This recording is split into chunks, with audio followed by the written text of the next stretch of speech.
Muy bien. Veíamos cómo la realidad es que a partir de 1816, cuando Rocio, cuando Rocio experimenta los duros momentos en América y España y consolida la idea libertaria con sus postulados.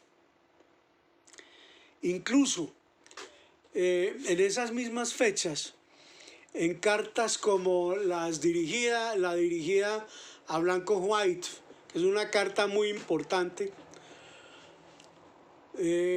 allí no aparece esta preocupación.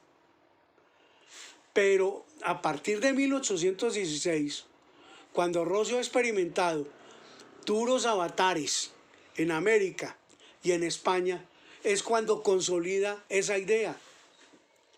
En 1800, en junio, tal vez, sí, en junio de 1816, escribe desde Kingston, Jamaica, de paso para Filadelfia. Le escribe a su amigo Martín Tovar una carta en la que centra esa preocupación fundamental, la de difundir por escrito y mediante un tratado sus ideas en torno a la emancipación del mundo americano. Algo que ya, por supuesto, había redactado en prisión,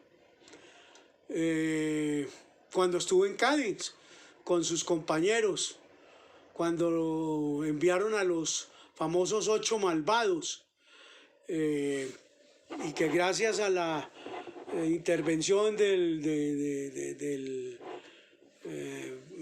liberal británico Thomas Richards, sale, ¿sí? Para América, ya una persona libre después de haber purgado 3 o 4 años de cárcel. Entonces vemos cómo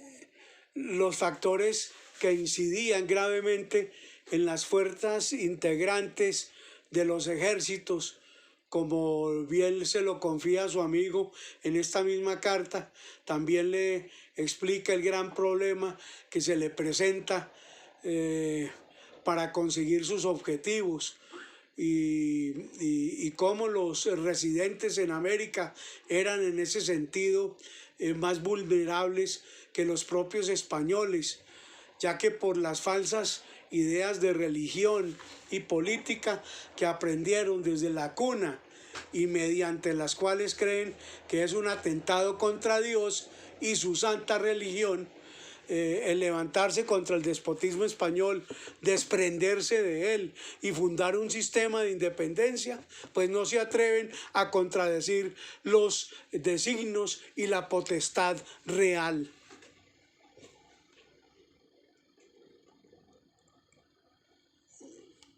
Sabe el gobierno español que ellas son el fundamento de su tiranía y de su duración. Bajo este concepto, reproducen, imprimen libros y folletos religiosos, políticos alusivos a sus miras y premian con muy buenas pensiones y beneficios a los frailes y clérigos que en el público, en las cátedras, confesiones periódicas, esparcen, predican y fomentan esta infernal teología política, el antiliberalismo, ese pensamiento servil y reaccionario de la época.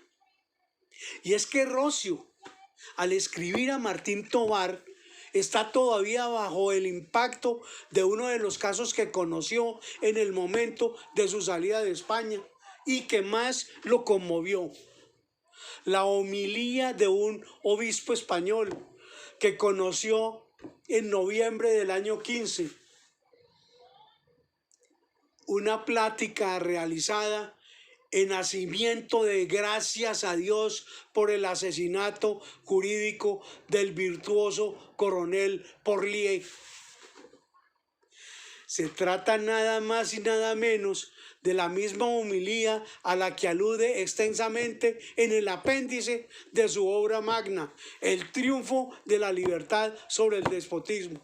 Un libro que en ese momento, al pasar por Kingston, por Jamaica, llevaba ya escrito para publicar en Filadelfia y que tras el impacto de la homilía se verá obligado a prolongar con un amplio apéndice recomendando la homilía por extenso y a la que más adelante vale la pena, por supuesto, que analicemos. Porque la carta de Rocio a Martín Tovar puede leerse como un antecedente de algunas de las ideas troncales de su libro, ya que nos aplica los recortes y las circunstancias y sobre todo el objetivo que perseguía con su obra. Pues, según el autor, la refutación de las ideas absolutistas debe hacerse con decisión, pero también con un conocimiento exhaustivo de los textos religiosos, que fue lo que él hizo, porque para impugnarlas de manera que muestren el fraude y la trampa es menester estar perfectamente instruido en el sistema sofístico y doloso de los oradores de la monarquía absoluta y muy versado en los libros de la religión y del gobierno. Eso es justamente lo que hace al publicar El triunfo de la libertad contra el despotismo, donde prima esa descalificación de los procedimientos del pensamiento de los clérigos absolutistas que tanto influían en la población en favor del despotismo de Fernando VII. Y es que, por ejemplo, él mismo lo sostiene, que usar una Biblia y pasajes esenciales del Antiguo Testamento para demostrar que en el pueblo residía la soberanía era en esa época algo sumamente atrevido y destinado al fracaso, ya que la Iglesia y los clérigos absolutistas capitalizaban casi todo el espacio público. Y no en esa época, ojo, hasta muy entrado el siglo XX.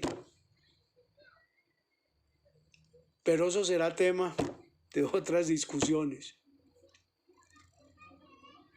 Una de las figuras antiliberales le obsesiona en este libro,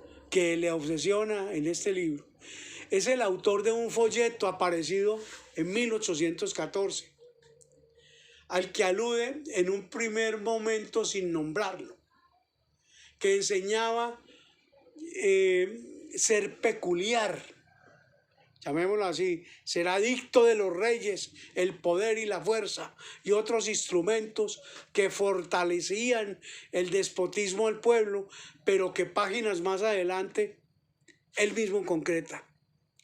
Este impreso es uno de los muchos que han salido de las prensas de Madrid después del 4 de mayo de 1814, en apoyo a la tiranía. Es un volumen compuesto de varias cartas que se dicen escritas por Fray Diego de Cádiz a un sobrino suyo que militaba en la península contra los ejércitos de la República Francesa, incluyéndola en las obligaciones de un soldado cristiano. Este Fray Diego de Cádiz ha sido históricamente un reaccionario por excelencia.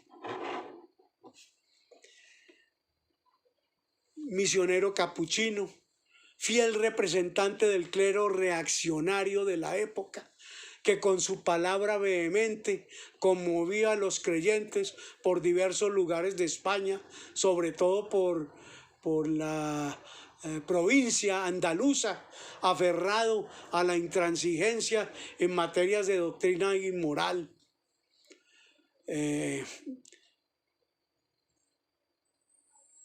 Una enorme energía un rigor moral e implacable agresividad y su odio inextinguible a las doctrinas del siglo hacen de él uno de los más importantes hombres de acción del último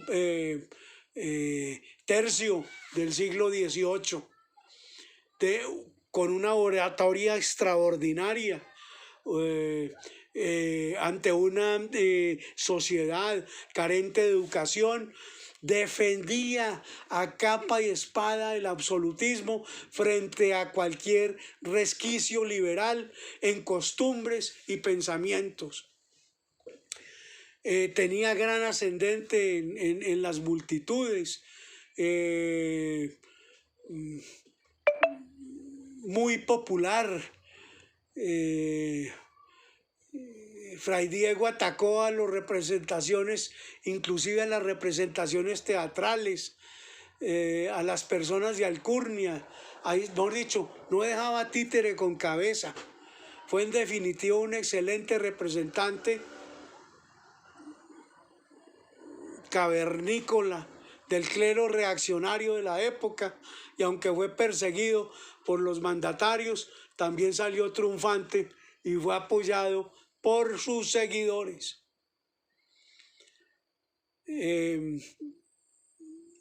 Yo creo que hasta aquí dejamos esta primera parte. Continuaremos después. Muchas gracias. Un abrazo.